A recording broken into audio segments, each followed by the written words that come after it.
digital content creators. They function as educators, reviewers, satirists, entertainers, musicians and influencers.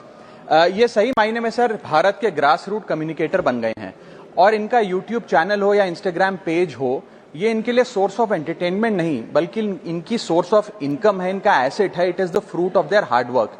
But एक चीज से ये सब परेशान हैं और उस मुद्दे को आज मैं सदन में उठाना चाहूंगा. That is the issue of fair use and arbitrary copyright strikes by digital platforms.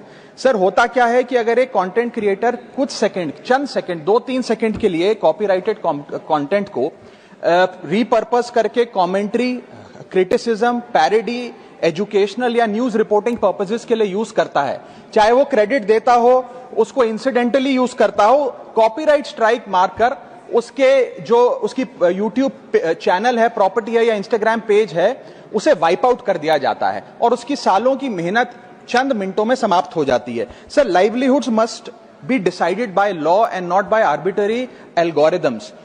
Sir, this by no means that one is against copyright holders. उनके हार्डवर्क और ओरिजिनलिटी को रिस्पेक्ट करने की जरूरत है, लेकिन यह समझने की जरूरत है that fair use is not piracy.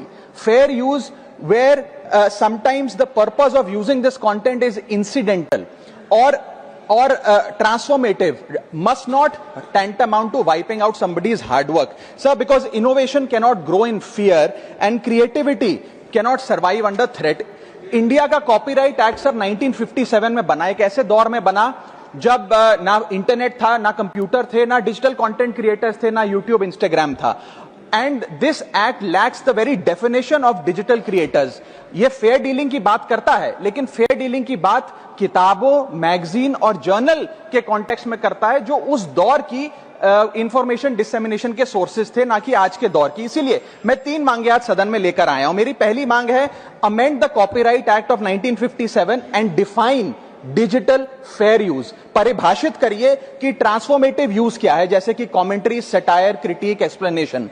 Define करिए कि इंसिडेंटल यूज क्या होता है, कि अगर बैकग्राउंड में ऑडियो विजुअल चंद सेकंड्स के लिए चले तो वो इंसिडेंटल यूज है या पूरे कंटेंट को वो वाइप आउट करें. Proportionate use, educational use, public interest use and non commercial use की परिभाषा देने की आज आवश्यकता है. दूसरी मेरी मांग है sir, bring in the proportionality doctrine in copyright enforcement.